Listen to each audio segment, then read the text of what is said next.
say I was in the city called Islamic Bandar Silaturahmi. In Los City, I'm 17 years old. Reading, motivating, traveling, and organizing is my hobby. Mungkin itu aja, Bang. Wow sih, luar biasa teman kita ya. Oke, Inggris banget ya. Oh Inggris teman. Saya boleh sih, Kak. Oke lanjut. Jadi tadi kan udah ngomong bahasa Inggris nih. Bisa nggak sih Apis pakai bahasa Indonesia gitu? Kebetulan saya pribadi juga pasti gitu bahasa Inggris. Jadi ada teman-teman podcast yang negosiasi. Jadi perkenalkan nama saya Musa Farisi. Saya lahir di kota dengan sebutan Kota Islami Bandar Silaturahmi, Kota Lusmawe. Umur saya 18 tahun. Membaca, memotivasi dan jalan-jalan, traveling itu hobi saya. Oke. Sekarang tuh 18 tahun. Untuk kalau boleh tahu nih, untuk SD sendiri itu apa sih namanya? SD, SMP, SMA? Oke, untuk SD saya itu di Min Kanjunda. Di Min Kanjunda, terus SMP saya lanjut ke SMP Negeri 5 Kota Lusmawe. Kalau SMA-nya saya boarding school, An-Nahla Islamic Boarding School. Oh, An-Nahla. Kalau kita ngomong An-Nahla pasti agama banget ya, Islam banget lah ya pastinya ya. Karena ya gitu. Oke. Namanya Hafiz Al-Farisi ya? Iya. Untuk arti Hafiz Al-Farisi sendiri itu apa sih? Oke, untuk arti nama Hafiz itu penghafal Al-Quran ya. Nah, dari Hafiz itu penghafal Al-Quran. Kalau Al-Farizi itu saya pernah dengar dan ayah saya bilang Al-Farizi itu artinya kuda yang berlari kencang. Ya, itu artinya dari nama saya. Berarti kalau disambung itu Penghafal Al-Quran dan kuda yang berlari kencang ya. Saya juga nggak ngerti itu. Mungkin penghafal Al-Quran otaknya ini kayak yang kuda ya. Harapannya kayak kuda yang bisa kejar target atau apa segala macam gitu. untuk artinya sendiri kan penghafal Quran ya. Penghafal Quran. Untuk Hafiz sendiri hafal Quran nggak sih? Bisa nggak? Atau udah pernah menghafal nggak? Iya, kalau di An-Nahla kan kita menghafal Quran ya. Jadi di pas saya itu di An-Nahla itu dari SMP. Cuman An-Nahla itu dulunya belum ada sekolahnya. Jadi saya sekolahnya itu di SMP 5. Jadi diantar jemput ke An-Nahla. Jadi saya nggak pulang ke rumah itu dari SMP. Saya pulangnya itu ke daerah. Jadi saya mondok. Jadi diantar naik mobil ke sekolah dan jam 1 dijemput balik lagi ke daerah. Kegiatan sehari-hari saya itu di daerah. Jadi emang dari SMP itu dengan An-Nahla ini punya 3 pilar ya. Hafiz, Kitab Kuning, dan Dai. Jadi semua yang masuk An-Nahla ini kita emang diwajibkan menghafal Al-Quran, diwajibkan mengerti Kitab Kuning, dan diwajibkan untuk bisa retorika seperti sekarang. Nah itu. Oke. Oke langsung aja ya untuk pertanyaan kedua nih. Kalau boleh tahu, ini kan Hafiz sudah pakai Serpang nih, Putra Komunikasi 2022. Masya Allah. Kalau boleh tahu, bagaimana sih proses waktu Hafiz masuk Putri Komunikasi 2022? Oke, jadi kami di sini ada tahap yang pertama itu kayak isi CV gitu. Jadi di proses yang pertama ini kita ada tahap wawancara. Jadi wawancara itu kayak ada winner dan abang-abang dari tim komunikasi juga yang wawancara kita itu termasuk religius, wawasan umum, dan penampilan bakat juga. Jadi di situ dari 50 sekian finalis dipilihlah 18 besar dari tahap seleksi yang pertama itu, dan alhamdulillah pertamanya itu saya masuk ya di tahap seleksi ini ke 16 besar dari 54 sekian orang. Untuk pada saat itu penampilan bakat yang Hafiz sampaikan apa ya? Di situ habis monolog, ya monolog. Bisa menolong juga? Bisa dikit-dikit. Ada tampil bakat lain selain menolong pada saat itu? Enggak ada yang bakat. Untuk pesertanya berapa ya? Tadi habis itu? Habis itu kurang tahu juga, tapi kayak pernah dengar sih sekitar 50-an gitu ya. Kalau nggak salah. Dan Hafiz termasuk orang yang lolos ya? Alhamdulillah. Dari seluruh jurusan ilmu komunikasi. Untuk pesertanya itu, setahu Hafiz nih, kebanyakan dari mahasiswa baru apa emang dari kakak letting di atas? Tapi Apis rasa imbang sih Kak, karena di maba ya 2021 tuh ada beberapa teman Apis tuh, dan di kakak-kakak rating itu ada, jadi kayaknya balance, kayaknya seimbang antara 2021 dan kakak-kakak rating. Nah, jadi ketika Hafiz mengikuti ajang Putra Putri Komunikasi ini emang dari keinginan Hafiz pribadi atau emang itu dari dorongan teman-teman Hafiz atau dari keluarga Hafiz? Nah, ini menarik untuk saya bongkar ya misteri. Oke, benar. Jadi saya tuh kelas 2F ya, kelas 2F. Di sini pertama itu saya kayak nggak pingin ikut di Putra Putri Komunikasi ini, tapi mana nih perwakilan kelas kita, masa kita nggak ada perwakilan kelas. Jadi support sistem dari kelas 2F ini luar biasa. Jadi pertama itu saya ada seleksi itu namanya Eki, jadi dia ikut juga, perwakilannya Hafiz sama dia. Dan setelah teman-teman ini dorong, Hafiz ini makin semangat. Jadi disitulah kayak, wah aku harus ikut nih Putra Putri Komunikasi. Karena jujur li Kak, dari Hafiz SMA dulu, Hafiz udah nge-follow aku, Hafiz sudah nge-stalk juga Putra Putri Komunikasi ini, udah taunya itu lama banget sebelum Hafiz masuk ke jurusan ilmu komunikasi pada hari ini, dan bisa diundang juga di podcast kakak-kakak di SD Podcast ini. Jadi ini nggak terbayang kan, ini rencana Tuhan kan gitu. Jadi Hafiz kalau ditanya apakah ini kemauan sendiri dan support teman, itu dua-dua support teman itu mengantarkan saya juga untuk bisa menjadi winner Putra Komunikasi 2022. Tepuk tangan dong untuk khususnya untuk teman sekelas Hafiz ya 2F ya, luar biasa banget ya, udah super banget temennya untuk ikut. Oke. Nah, jadi nih sebelumnya itu ada nggak sih terlintas di benak Hafiz pada saat itu kayak takut gitu untuk ikut atau insecure karena melihat juga kan banyak seleksi Hafiz juga atau kakak-kakak seleksi Hafiz yang ikut ajang ini, ada nggak?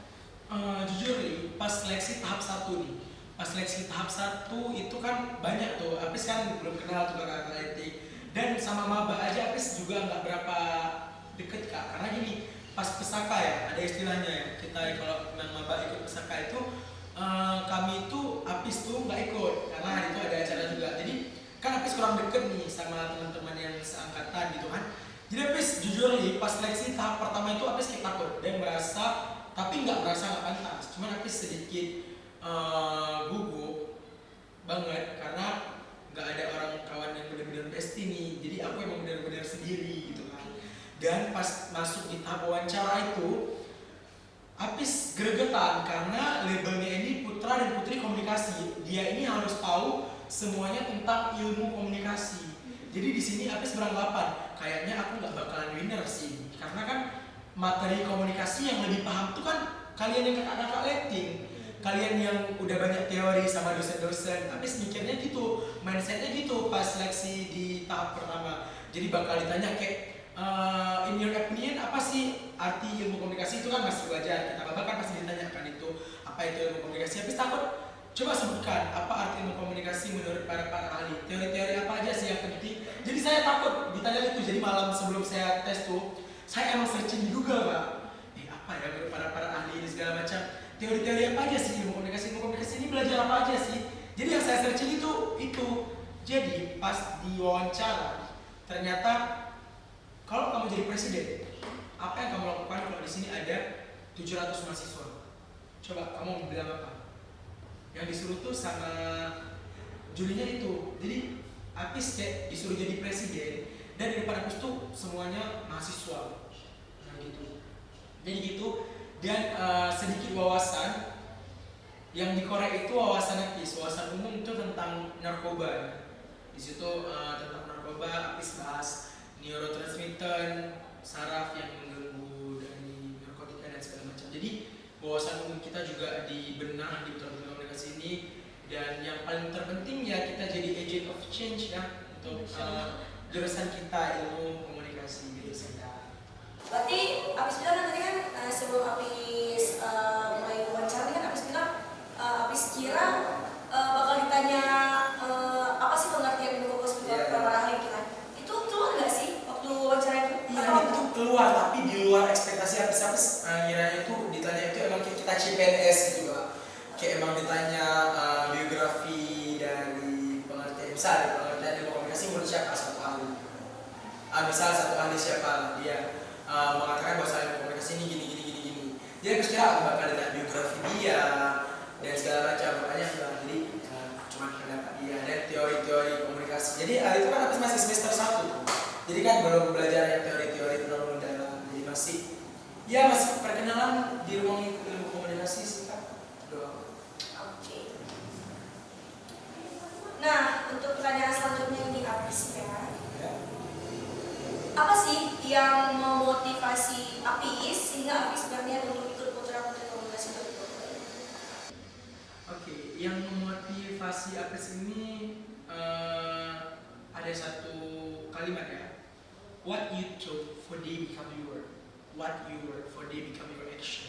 What your action for day become your destiny, and your destiny for day become your habits. Apa yang kalian pikirkan akan menjadi kebiasaan kalian. Jadi itu yang membuat Apis memotivasi untuk ikut Putra Putri Komunikasi. Kenapa Pak? Kalau ditanya kenapa yang aku pikirkan akan menjadi kebiasaan, saya berpikir untuk menjadi orang yang bermanfaat bagi orang lain. Jadi itu yang akan menjadi kebiasaan. Dan in my opinion, hal ini Putra Putri Komunikasi ini adalah jembatan untuk saya bisa merealisasikan program dan segala macam. Karena apa yang saya pikirkan akan menjadi kebiasaan.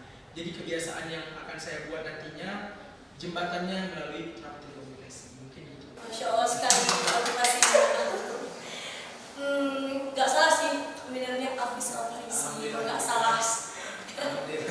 Alhamdulillah. Oke, nah jadi ini nih pertanyaan ini. Bagaimana sih perasaan Apis ketika menjadi dominan Putra Komunikasi 2022? Oke. Perasaannya gimana?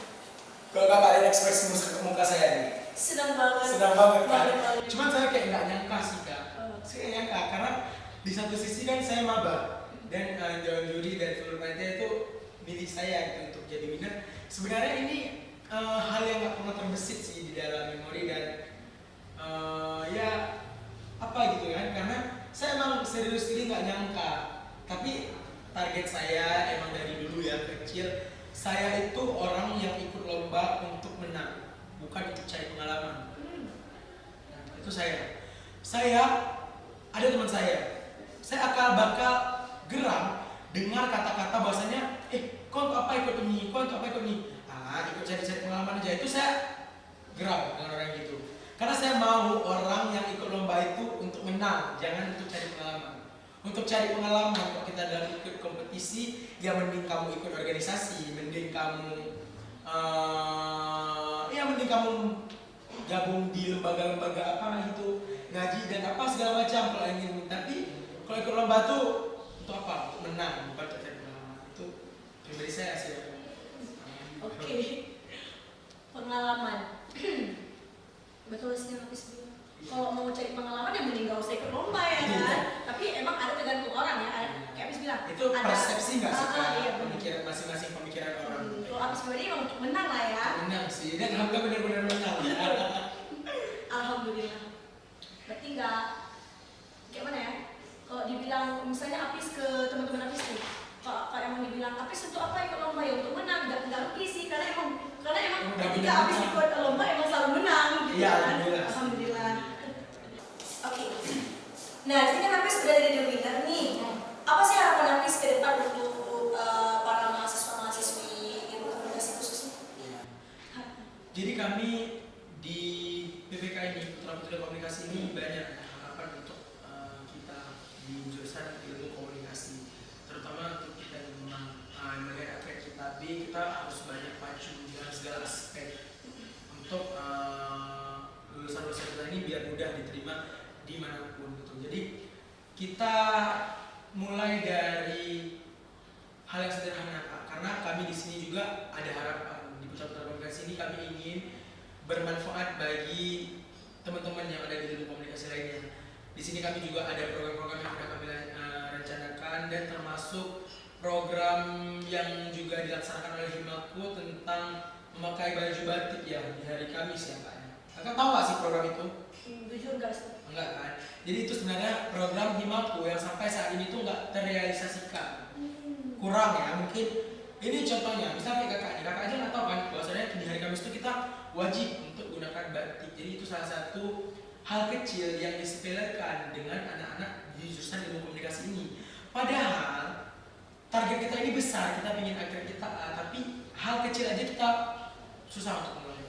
Nah, jadi harapannya itu masih besar banget, masih banyak banget yang harus kita pacu untuk ilmu komunikasi ini lebih berjaya di mata masyarakat dan di mata dunia. Oke, berarti kan jujur, aku pribadi kan emang nggak tahu kalau hari Kamis itu emang harus pakai batik. Jadi Apis kan udah jadi putra komunikasi. Berarti ini emang harus dijalankan pasti ya? Iya, harapannya emang harus dijalankan sih Kak. Ini harapan besar, emang hal kecil ini harus dijalankan karena mengingat batik kan juga identitas ya, identitas dan segala macam. Batik juga warisan budaya kita.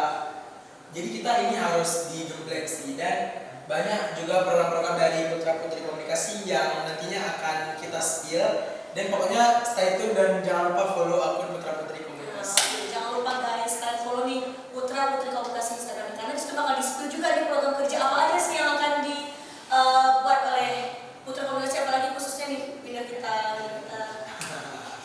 kepo. Ya, aku juga kepo. Kepo ya. Kepo. Tapi belum bisa kita spill ya Kak. Nanti kalau ketahuan nggak mau lagi ya? surprise lagi nggak sih? Oke. Mengenai program kerja, kalau boleh tahu nih, program kerja yang Apis buat apa sih di komunikasi? Oke, ini kalau udah bahas program kerja ini lebih seru ya Kak, karena program kerja yang ditawarkan oleh teman-teman saya itu pasti tentang soft skill, pengembangan diri, dan bukan acara, seminar dan lain sebagainya. Tapi di sini tuh saya menghadirkan blog, saya menghadirkan website yang saya istilahkan dengan komunikasi untuk Indonesia. Jadi web ini fokus bergerak di bidang marketing, strategi marketing, dan juga branding produk UMKM. Nah, jadi di sini melalui website ini, jadi nantinya desain grafis kita belajar di sini karena mengingat COVID-19 ya Kak. Jadi program saya ini tentang literasi digital, karena dengan literasi digital hanya kakak dan saya kita bisa mengubah satu Indonesia dengan literasi digital. Contohnya dengan website. Jadi di website saya ini saya hadirkan cara untuk kursus, mereka mudah untuk mendesain, mereka mudah untuk membranding produk UMKM yang ada di seluruh Indonesia, bukan hanya di program ilmu komunikasi saja. Makanya saya istilahkan program ini Komin, komunikasi untuk Indonesia. Jadi semua bisa mengakses, hanya kakak dan saya dengan satu website ini. Jadi itulah yang saya hadirkan untuk Indonesia melalui program kerja saya. Salam dong. Luar biasa ya. Program kerja dari Putra Komunikasi itu udah kayak program kerja duta-duta Shampoo lagi. besar gitu. Padahal kan memang dari lingkungan kampus, tapi program kerja yang diciptakan oleh Apis itu udah serasa kayak duta-duta internasional. Ya, karena gini, kalau kita milih ruang lingkup yang besar, kita ruang lingkup yang di jurusan ilmu komunikasi ini pasti kecepretan juga. Tapi kalau kita fokusnya ke ilmu komunikasi doang, kita nggak bisa ngerasain kan cepretan-cepretan dari luar gitu. Makanya saya milih untuk yang lebih besar, lingkaran kecil pasti masuk. Tapi kalau lingkaran kecil, lingkaran besar tidak masuk ke lingkaran kecil. Untuk program kerja sendiri itu udah terjalankan belum sih, atau masih Udah direncanakan? bisa diakses, Oh, udah bisa bisa. diakses gitu, udah aman dan terkendali. Cuman kita masih kurang promosinya, ini masih kurang promosinya, dan desainnya semua itu udah terkendali. Bisa dikasih tahu ke sobat Eters untuk Oh iya, dicatatkan jangan apa sih lupa ininya? nanti kita akan, makanya ini masih dirahasiakan Oh, masih rahasia. dulu, dan segala semua aspek nanti teman-teman udah bisa akses di link website itu, nanti akan kita share di Putra Komunikasi juga. Oke. Jadi don't forget to follow. Jangan lupa di sobat Eters, jangan lupa untuk follow Instagram Putra Putri Komunikasi, karena itu bakal dikasih tahu juga di spill program kerja dari Putra Komunikasi dan juga keseruan Putra Putri Komunikasi dan yang lain. Oke. Untuk pertanyaan selanjutnya, nah, ngomong-ngomong soal keberhasilan Apis sekarang ini, ada nggak sih Apis itu dulunya pernah ngedown akibat hinaan atau cacian dari orang-orang di sekitar Apis? Ada nggak? Iya, kalau udah bahas masalah ini sejauh ini ya Kak, Apis belum, iya, Apis belum pernah dirasain judge, Apis belum pernah rasain hinaan dari orang. Itu Apis belum pernah rasa. Terkait di lingkungan masyarakat dan lingkungan pertemanan yang marak seperti bullying dan segala macam, alhamdulillah Apis nggak pernah ngerasain itu ya Kak. Sampai sejauh ini itu hal yang belum pernah Apis rasain. Tapi kalau untuk insecure mungkin kita dalam berkompetisi pasti ada, itu manusiawi. Itu nggak munafik kita bilang. Namanya kita berkompetisi teman-teman, nggak mungkin rasa insecure itu nggak ada. Saat kita lihat lawan kita sedikit terlalu stand out, terlalu standing. Namun di kalangan persepsi orang lain, oh dia terlalu stand out, oh dia terlalu standing, aku insecure dong. Tapi Apis ini tipe orang yang unik. Kalau misalnya Apis berkompetisi dengan kakak, kakak terlalu stand out, terlalu stunning gitu kan. Yang terbenak dalam otak Apis ini, oh aku harus lebih stunning dari dia. Aku harus lebih stand out dari dia. Nah gitu sih Kak, Apis ini orangnya. Jadi untuk sejauh ini umur saya udah segini, segala macam pengalaman organisasi kompetisi yang saya rasakan, saya alhamdulillah belum pernah mendapatkan judgement dan hinaan dan down mental yang sedang. Meskipun cacian kecil itu? Iya, saya kecil. Belum pernah. Mungkin ada ya, tapi Apis kayak ya udahlah. Karena gini, analogi kecilnya, anjing menggonggong kafilah tetap berlalu. Ketika pesawat sudah naik, anjing menggonggong, kan nggak mungkin pesawat untuk naik. Jadi karena saya ini kita ibaratkan kayak anggaran aja ya. Iya. Biarlah yang ngomong open. Itu analogi yang Kita sudah. dia yang Iya. Jadi buat teman-teman gitu juga teman-teman. Sebenarnya semua itu kan Kak kembali kepada diri kita sendiri. Yang buat down itu diri kita sendiri. Ngapain kita pikir orang? Kayak saya bilang tadi, anjing ini menggonggong, pesawat tetap terbang, pesawat nggak akan lihat anjing. Gitu aja sih teman-teman. Jadi buat kalian yang masih down kalian tuh nggak cantik, kalian tuh nggak ganteng, kalian tuh bodoh. Semua kita diciptakan dengan keunikan kita masing-masing. Gimana cara kita untuk bersyukur dan menghargai diri kita sendiri? jadi bersyukur untuknya. Emang nggak salah. Salah banget. Ini betul-betul cinta salah banget bener. Doa semangat sih. Senyum dulu. Oke. Oh ya, dengar-dengar nih. Apis bisa nge-MC wedding juga kan? Karena pernah juga dilihat di Instagram Apis juga. Jadi selain the winner Putra Komunikasi, beliau juga merupakan salah seorang MC wedding. Iya, benar pasti. Oke. Benar banget. Kalau boleh tahu sejak kapan sih Apis mulai MC? Kalau Apis mulai MC itu pas SD ya Kak. SD. Pertama kali Apis MC bahasa Arab. Karena kan Apis Min, bukan Junda. Jadi di situ Apis MC-nya bahasa Arab. Nah, terus itu pernah MC di SD. Terus pas ke SMP, pertama kali tuh kelas 1, Apis langsung dipilih untuk MC bahasa Inggris. Nah disitulah mungkin ya, karena kemampuan retorika dan berani bicara yang udah diasah mungkin dari kecil gitu ya. Jadi nggak ngerasa malu lagi untuk speak up dan ngomong. Jadi itulah, kalau ditanya kapan Apis MC pertama itu SD Min ya, itu kelas 5 gitu Kak. Kelas 5 itu MC bahasa Arab. Kalau ditanya pertama kali ya. SMP? Itu? SMP bahasa Inggris itu di kelas 1. Berarti bahasa Inggris Apis sendiri tuh udah bisa dari SD lah ya? Iya kan, kita bahasa Inggris bisa dari TK nggak sih Kak anak-anak sekarang? Anak-anak TK ini kan udah bisa tuh 1, 2, 3, 4, 5, 6, 7, 8, 9, 10 kan. Mungkin gitu. Oke. Untuk pendapatan Apis sendiri itu berapa kali ya? Misalnya berapa sekali muncul ke MC? Untuk pendapatannya sekali ngomong. Oke, itu tergantung sih, tergantung. Tapi penawaran harga Apis itu misal sekali ini itu 1 juta, 1 juta normal dari pasarannya itu 800.000. Itu sebenarnya sendiri atau sama? Ada kru. Yang MC Apis sendiri, tapi Apis ada tim 1 orang yang untuk handle. Karena MC ini kan bukan untuk MC di dunia perweddingan itu bukan untuk kita pintar ngomong doang, tapi kita yang manage waktu, kita yang atur acara orang, jam segini kita ngapain. Nah, kalau mati lampu kita gimana? Foto-foto siapa duluan itu yang handle semua MC. Bukan kita doa, selamat datang pada suatu undangan. MC itu bukan hanya berbicara, tapi dia yang manage. Fotografer ada di bawah kita, videografer ada di bawah kita. karena kita ini tim yang handle itu MC Master of Ceremony-nya gitu Kak. Oke. Untuk MC wedding sendiri itu Apis pertama kali kalau boleh tahu pertama kali di daerah mana sih? Apa di daerah jauh? Apa Jauh. Pertama kali di daerah jauh. The first saya MC itu di Sigli. Di Sigli Kak dengan bayaran 300.000 dan itu banyak banget dari saya.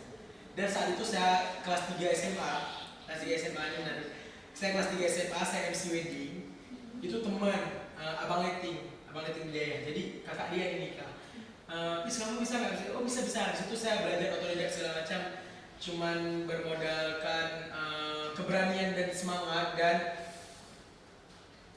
wawasan sedikit dari guru-guru gimana sih cara wedding itu gitu. Jadi pertama dengan hanya dibayar 300.000 doang.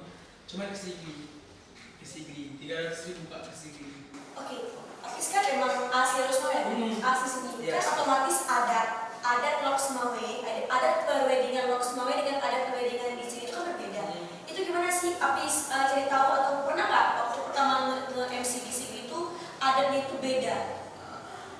Oke, untuk adat Aceh ini mungkin ada yang beda-beda gitu ya. Cuman kan kita keprofesionalan seorang MC itu terlihat dan harus terjaga karena kita itu nggak datang pas dari acara. Kita tuh biasanya datang seminggu sebelum acara kita buat janji dengan pengantinnya nih. Kak kita fitting dulu ya, kita briefing dulu ya. Karena apa Kak?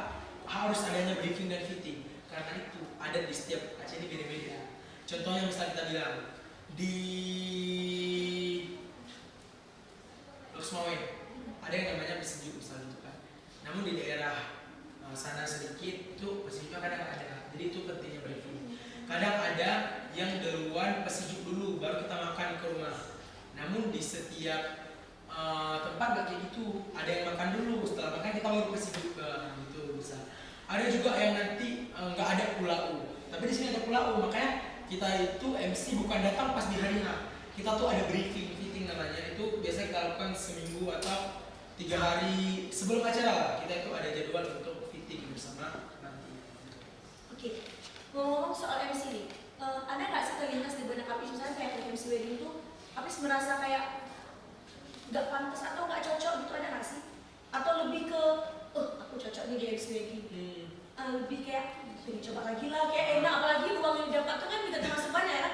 Untuk waktu kan kita lihat MC wedding itu nggak sampai full, paling setengah hari doang. Paling 5 jam, 4 jam nggak sih? Paling siap foto-foto itu udah selesai ya kan, MC kan?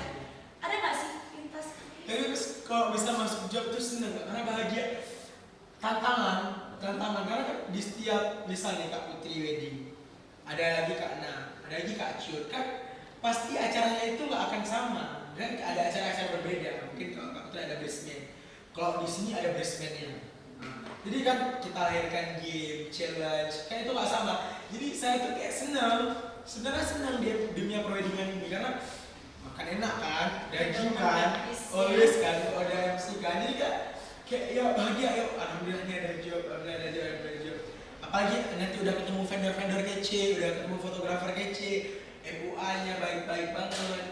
Jadi saya tuh bahagia sih Kak. Makanya saking bahagianya gak kurus-kurus lagi. Udah.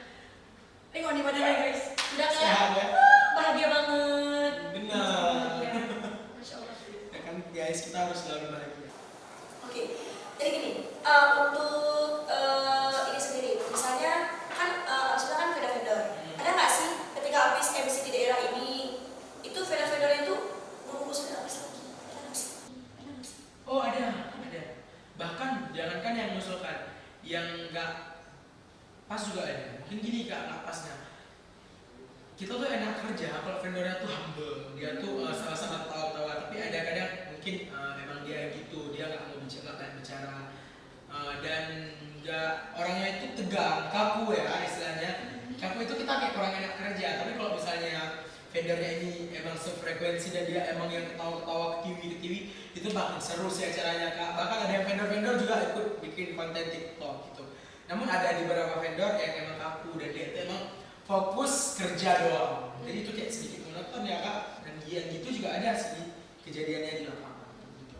Berarti emang ada ya yang bisa ada yang ngusulin Apis lagi untuk MC. Ya, Ada pasti ada lah ya. bahkan bukan orang fotografer aja. Cartinnya banyak juga, misal pengantin artis banyak juga yang usulkan, bahkan yang sound system gitu.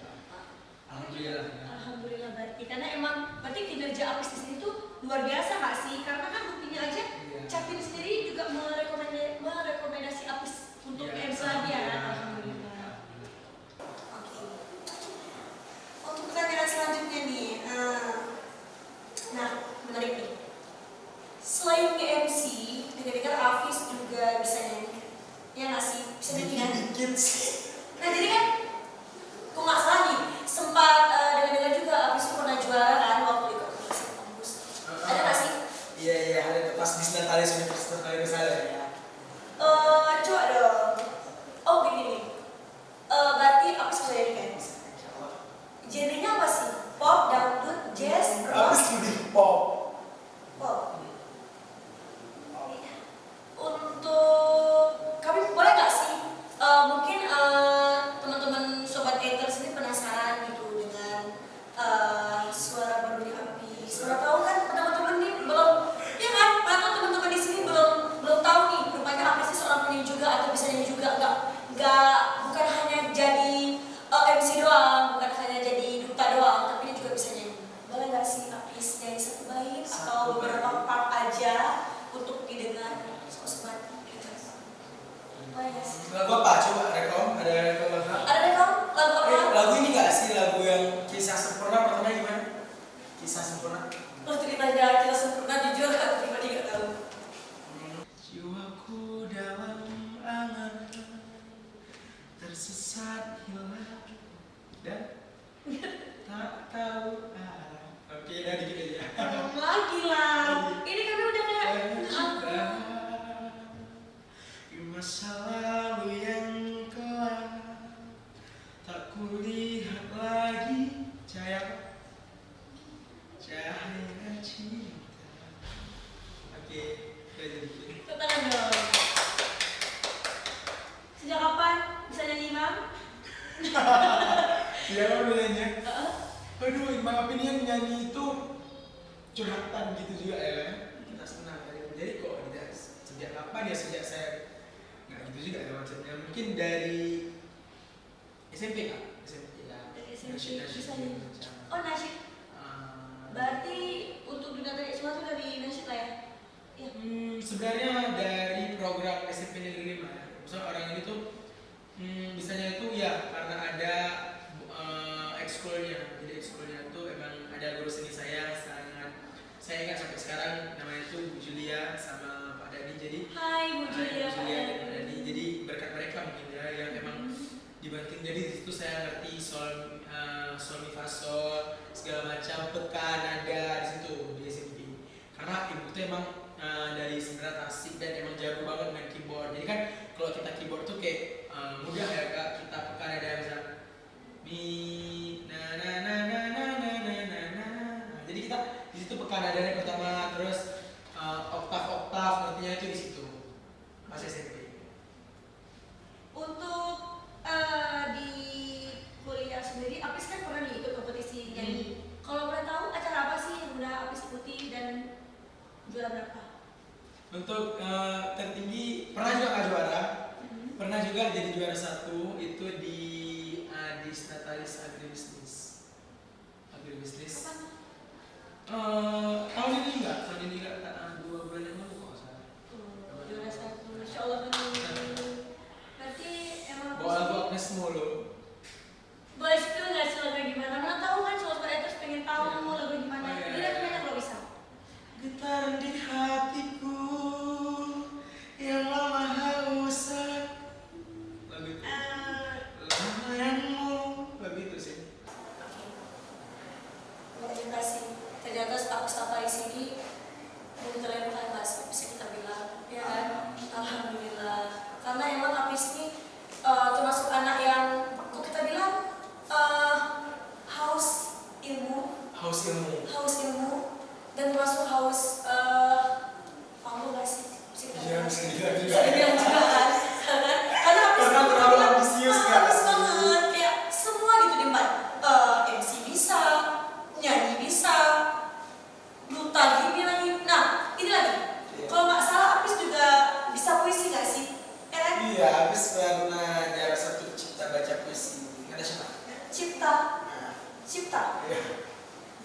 Apa pencipta puisi juga? Dikit-dikit paham ilmunya. Bisa kalian lihat kan guys? Narasumber kita yang multi talenta banget. Dia nggak hanya bisa nyanyi, nggak hanya bisa MC, nggak hanya bisa jadi duta, tapi dia juga bisa cipta puisi, baca puisi ya kan pastinya kan, otomatis luar biasa banget. Oke, haus nggak? Lumayan. Minum dulu nggak sih? Biar nggak tegang, Karena kan dia juga udah yang juga kan, masa nggak kita kasih? Oke, lumayan kering banget guys. Ya Pak, kasih teman-teman. Oke teman-teman, aku minum dulu. Silakan.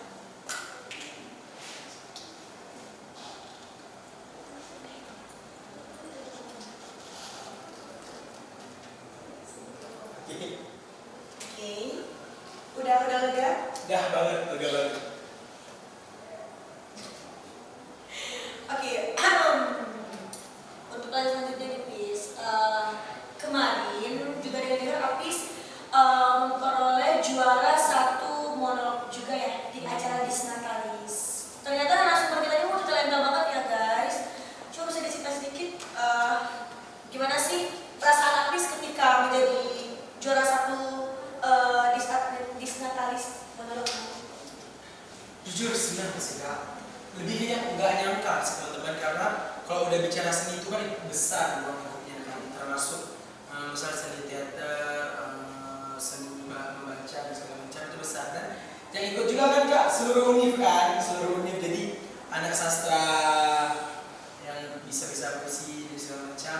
Cuman dari percayaan artis ya menjadi juara 1 itu senang banget sih, alhamdulillah. Yang kita backgroundnya itu bukan anak sastra, kita itu komunikasi loh. Kita itu orang ya gini, broadcasting, PR gitu kan. Tapi seni itu nggak melihat umur, nggak manusia, dan nggak melihat ruang lingkup.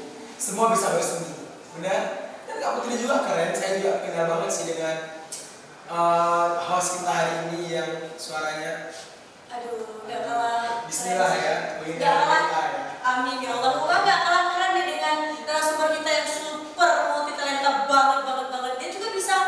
Nah, teman-teman bisa dengar juga kan bahwa Apis ini juga juara 1 kemarin di monolog. Berarti sudah terbukti bahwa Apis ini bukan hanya bisa nyanyi, bukan hanya bisa nge-MC, bukan hanya bisa cipta baca puisi, tapi juga dia bisa sastra. Ya nggak sih? Benar nggak sih?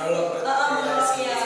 Karena kan kalau kita bilang kan Apis ini seorang anak komunikasi loh, tapi kemampuan dia itu seperti anak sastra. Belum tentu anak sastra seperti Apis. Tapi termasuk keren juga sih. Luar biasa. Oke, untuk pertanyaan selanjutnya. Apa sih harapan Apis ke depan untuk para remaja milenial sekarang? Mengingat kan sekarang Apis bisa lihat remaja-remaja sekarang kan untuk seni khususnya kan, untuk seni mereka tuh kayak kurang minat, lebih ke game. Terima kasih. Satu, kata-kata yang paling disebut. Baidatul yom khairun min dajajatil qamar. Lebih baik kita makan telur hari ini daripada kita makan ayam di esok hari. Remaja pemuda Indonesia sekarang banyak yang sok-sok kaya, tapi dia nggak kaya. Kita perlu remaja sekarang yang mereka itu semangat untuk hal apapun, jangan menampakkan dirinya seolah dia kaya, terus semangat berproses, karena hidup bukan tentang hari ini, karena hidup tentang masa depan. Jadi pesan saya untuk seluruh kaum muda milenial Indonesia, Baidatul yom khairun min dajajatil qamar, lebih baik kita makan telur hari ini loh Kak, daripada makan ayam besok hari. Jadi gitu. Jadi jangan pernah mau kalian terlihat kaya, tapi banggalah kalian ketika benar-benar kalian terlihat kaya. Luar biasa sih yang kata seorang komunikasi 2022. Nah jadi intinya Apis untuk harapan besar pasti ya untuk para remaja sekarang, mengingat untuk antusias di zaman sekarang ini remaja itu kayak kurang gitu. Mereka lebih kayak ke dunia mereka masing-masing, kayak kurang effort ke masyarakat gitu kan pastinya kan.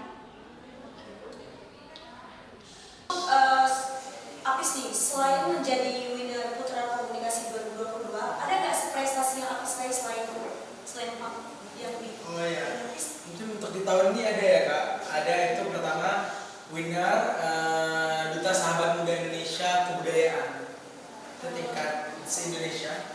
Se-Indonesia itu leader di Duta Sahabat Muda Indonesia Kebudayaan.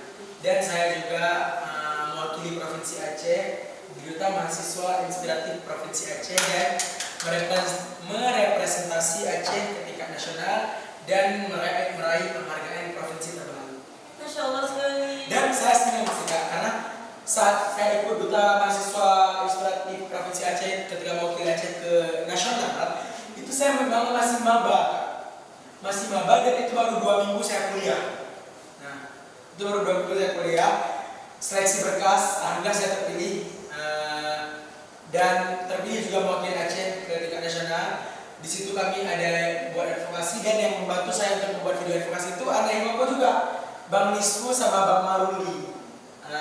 Jadi mereka juga video advokasi itu mereka buat pakai drone segala macam sehingga bisalah saya meraih Duta Mahasiswa Inspiratif Provinsi Terbaik. Artinya berhasil merepresentasi Aceh. Masya Allah sekali. Ini kalau tahu tempatnya di mana ya? Untuk meraih ini khususnya ini. Duta Mahasiswa Inspiratif Provinsi Aceh ini kalau boleh tahu habis di mana nih tempatnya? Tempatnya kantornya gitu. Jadi ini merupakan sebuah organisasi yang bekerjasama dengan BUMN. Jadi nama platformnya itu Kelas Ragam. Teman-teman juga boleh cek Instagramnya @kelasragam. Jadi di sini ada tuh upgrading kelas semuanya tentang mahasiswa semua ada di sini. Jadi buat teman-teman yang mau terbuka wawasannya mungkin segala macam kalian bisa follow Instagramnya Kelas Ragam. Jangan lupa teman-teman, jangan lupa di follow Instagramnya Kelas Ragam. Oke, untuk peserta nih Bis, kalau udah tahu, untuk peserta khususnya nih Duta Mahasiswa Inspiratif ini itu emang dari kalangan mahasiswa ya? Iya semuanya. Itu Kak jadi teman dekat, ya. Jadi teman terbaik dia untuk kita bisa merubah dia dan bisa menghilangkan rasa insecure terhadap diri dia. Karena untuk apa kita mempertahankan rasa ketidakpedean atau keinsecurean sedangkan kita mampu, sedangkan kita bisa. You are the best, kamu itu bisa. Kenapa kamu harus insecure? Katanya itu. Kenapa? Jawabannya satu, karena kamu tidak berani mengubah. Coba kamu berani mengubah. Kamu bisa nyanyi, tapi kamu tidak berani menampilkan diri. Coba kamu nyanyi, apakah kamu akan mati setelah nyanyi? Tidak. Ketika kamu memiliki rasa insecure, tidak memiliki percaya diri, coba lakukan hal itu, keluar dari zona. Apakah kalian akan mati ketika kamu melakukan itu? Tidak. Jadi saran saya, ketika kita sudah insecure, tidak berani maju satu langkah. Ketika kita sudah naik panggung, akan diminta lagi kita latihan vokal, dan maju 2 langkah.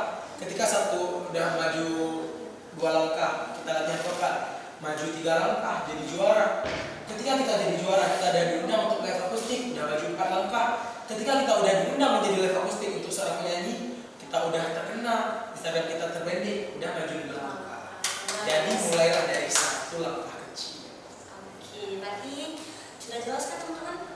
Sudah jelas apa yang dikatakan oleh narasumber kita kali ini. Berarti untuk menjadi seorang yang berani itu berarti kita harus berani memulai. Ya nggak sih? Ya, lagu Condong Para Mimpi. Percayalah kita legenda di sana, pilih masa depan diwarna mimpimu. Jika kita pernah berbagi air mata, sahabat jangan lupa bahagia bersama. Pilih masa depan diwarna mimpimu. Sahabat jangan lupa bahagia bersama. Udah ya? Oh iya dong. Oke teman-teman, berarti cukup sekian podcast kita kali ini. Untuk Hafiz Alfarisi, terima kasih atas waktunya. Terima kasih udah mau hadir. Terima kasih udah berbagi pengalaman.